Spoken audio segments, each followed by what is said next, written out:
All right. Beloved Madridistas, welcome back to the channel.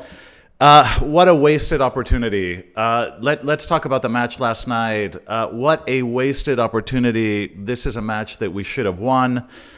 This was a dismal performance. The first 35 minutes were appalling. I think it's impossible to be a Madridista and not be personally offended by the first 35 minutes. This was a match marred with lapses of concentration defensively, incredibly inconsistent. This is a team that is surviving on individual moments of genius. Our collective play is very poor. We are surviving because we have incredibly talented players that are capable of producing something out of nothing in specific moments of a match. And that is what is keeping us alive in these competitions because our collective play, like I say, is very, very poor. Look, this is not the end of the world from a points standpoint. There's plenty of Liga left. But I just think it leaves a terrible taste in our mouths because this is a match that we should have won. Okay, let me give you my thoughts on the match, individual players, etc. Thanks for joining me. Let's get started.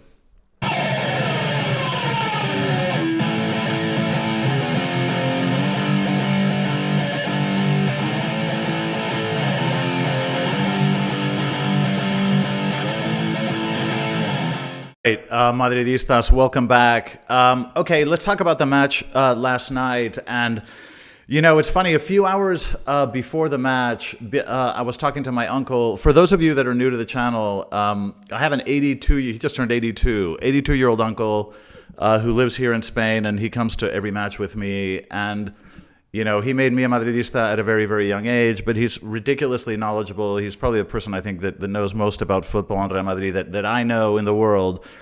He's, you know, an absolute Madridista to the bone. But, you know, we were talking before the match, and he said, you know, I'm worried about this match against Rayo because Real Madrid historically, and many of you guys may have noticed this, after we play a sort of intense European match, when we come back and play sort of modest opposition in La Liga, we tend to play very poorly after those matches. Now, the Atalanta match, admittedly, it wasn't a quarterfinal or a semifinal or anything like that, but it was a very important European match. It was a match that we needed to win. It was a match that was played with a lot of intensity and physicality. And it's true that historically, when we come back to La Liga and play modest opposition after a match like that, we tend to play poorly, and he was spot on because that's exactly what we saw last night, just a really deflated performance. In terms of the lineup, I don't think it was terribly surprising. Vini started on the bench, of course, coming back from injury. Carlo chose Tchouaméni over Asensio, which seems to be a permanent feature now. It looks like Carlos made up his mind on that one. And it was very good to see Arda Güler in the lineup. At least I think that's very positive. But the lineup was kind of what you'd expect. You had Fran on the left, Lucas Vázquez on the right, Tchouaméni and Rudiger in the middle. You had a 4-4-2 with Luka Modric and Fede as a kind of double pivot. Jude was sort of up center left, and then you had Arda Güler on the right, and then a little bit further up front you had Brahim and Rodrigo. So nothing particularly shocking there. But look, the first 35 minutes were absolutely appalling. I mean, we were so slow. We were, you know, just as against Atalanta, we were anticipating passes, getting in front of passes, and we were kind of anticipating everything, and we were quick to the ball. This was the opposite. We were slow to every single ball. So you had the impression that we were ball watching all the time because we were just getting to every ball a second too late, and we were just chasing the ball uselessly. When we had the ball, of course, we really struggled to get the ball out of the back. We couldn't string three passes together. We just looked like a team that was deflated in terms of energy and intensity and alertness. And the first 35 minutes were just disgusting. They were just horrific. In the third minute, the first Rayo Vallecano goal was an unforgivable defensive mistake. I think all three goals were completely unforgivable mistakes.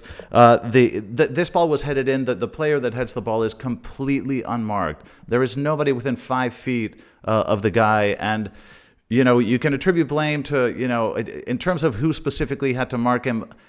I don't know. I know Lucas Vázquez looked lost in the first two goals, but this was just unforgivable. Somebody had to pick up that man. He was completely alone in the second post, completely unforgivable.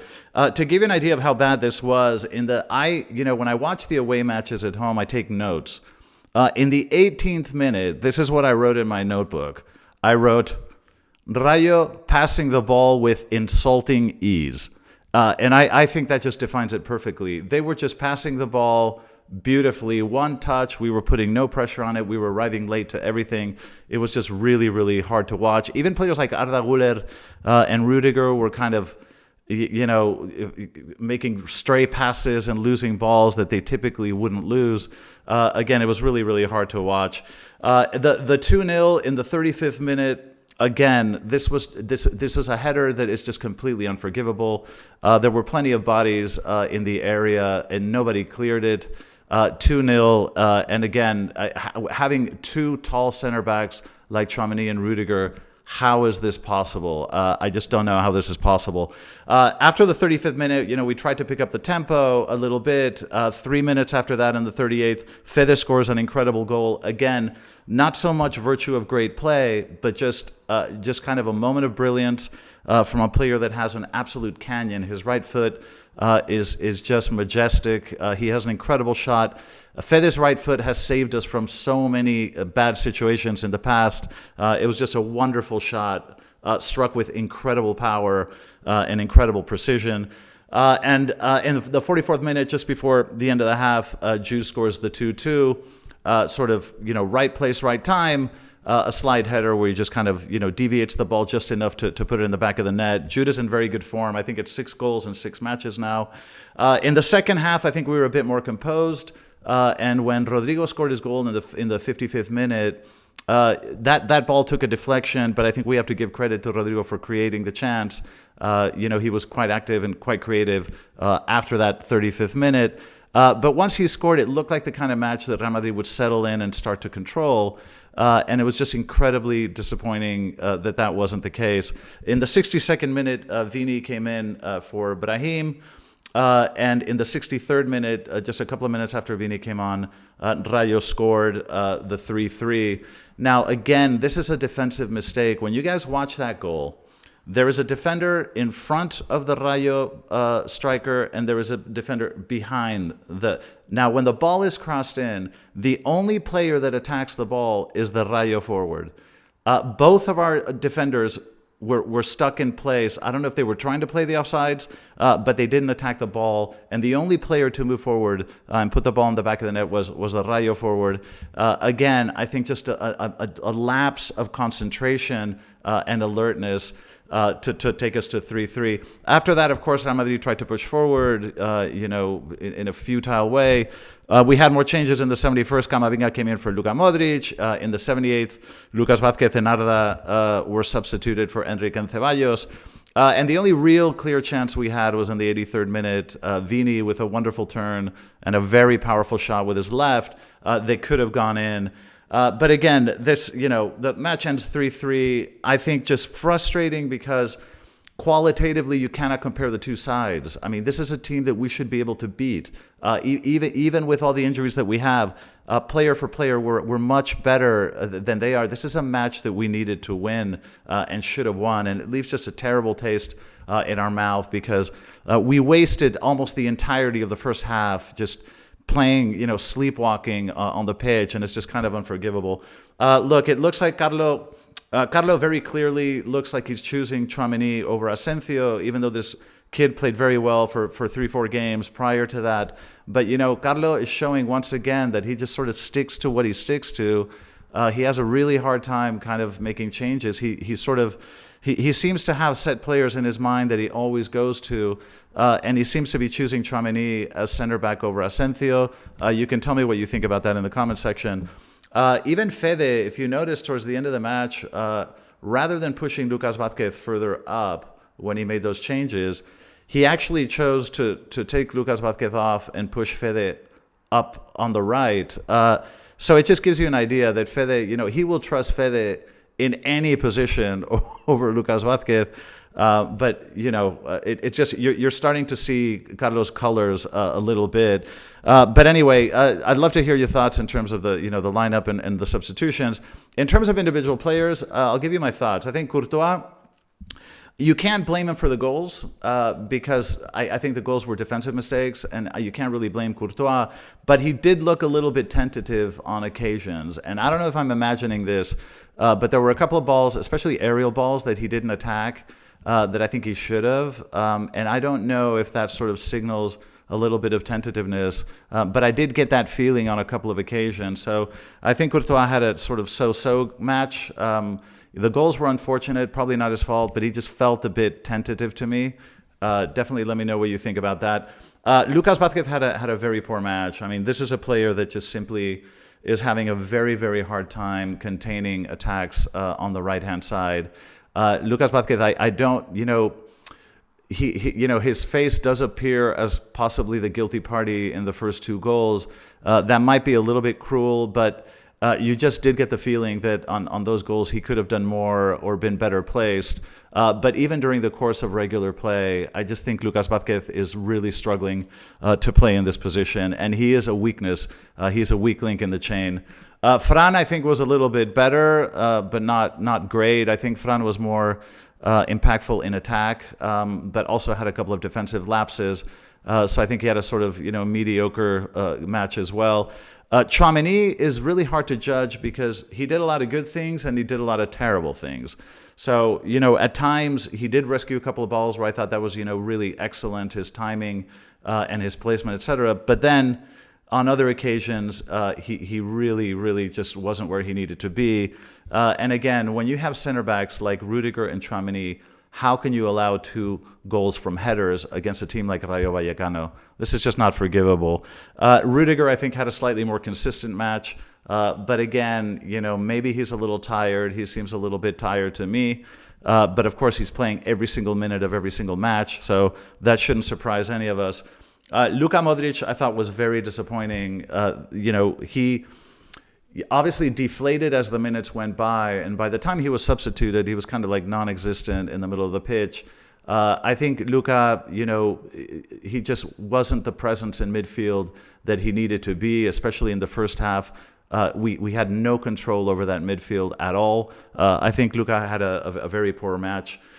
Fede, to the contrary, I think was very consistent. Not just the goal, which was incredible, but I think Fede always, works incredibly hard. He's very consistent. It's very hard to think of a match where Valverde hasn't been at least a 6 or a 7. It's just even his mediocre matches are very good. I mean, it's very rare to see Fede play a poor match, and I think he was one of our better players last night. Jude, this applies to Jude as well. I think Jude was very good. He was, he's definitely taking a leadership role in these last few matches. He works tirelessly. I say this every video because it's true. He just works so hard.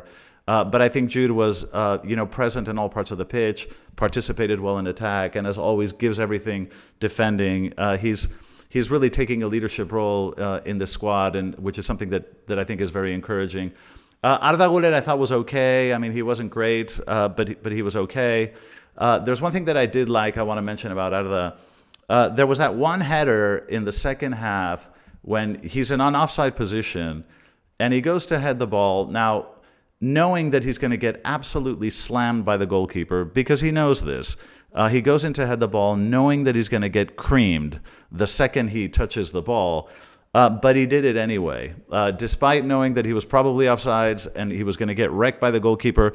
But that's the kind of commitment that I really like to see. He was focused on the ball and focused on making the play and didn't care about the pain that was coming to him. I'm surprised he didn't break his collarbone because the impact looked pretty severe. But I think Arda had an okay game. But again, I really liked the balls that he showed in that play and sort of recovering and continuing to play after that. Brahim, I thought, was, okay, but, not the player that we saw in Bergamo against Atalanta. I think Brahim was a little bit less present. He certainly pressed less defensively. In Italy, he stole a few key balls. He didn't do that last night. I think Brahim was just, I don't know, maybe it's fatigue, but he just seemed a little bit off didn't participate as much. The dribbling wasn't quite working. He just wasn't quite the threat that he was a few days ago in Italy. Rodrigo, I thought, was okay. Again, not in the first 35 minutes, okay? In the first 35 minutes, everybody gets a 0. But afterwards, Rodrigo did sort of pick up the pace and, tried a few plays. I think he certainly tried every time he got the ball. So I think he had an okay game. I need to mention the refs because, the little calls will kind of never go our way. But there was one, it did annoy me. Look, the potential penalty on Vini, in real time, it didn't look like a penalty to me. But when you saw the replay, I mean, it clearly was. Now, it's a little bit surprising that the ref had no interest in reviewing it, that the VAR booth had no interest in mentioning it, because the VAR booth presumably would have checked it. But again, these are the things that happen in La Liga that we're just so used to. But again, look, I think this was just a sad performance because we should have won this match. We're a far better side. And if we had just focused in those first 35 minutes and played with a little more attention, we should have taken the 3 points out of this. So just very disappointing, I think, in general. But we are where we are, and it is what it is. But listen, give me your thoughts in the comment section, which I always really enjoy reading. But very disappointing. I think we're coming out of this. It really takes a bit of wind out of our sails after the last couple of matches. We wanted to make it 3 for 3. It was kind of unfortunate. We have time to make up for this, but I think it just leaves a shitty taste in our mouth. But anyway, those are my thoughts. Let me know yours. Thanks for joining me as always. And as always, a la Madrid.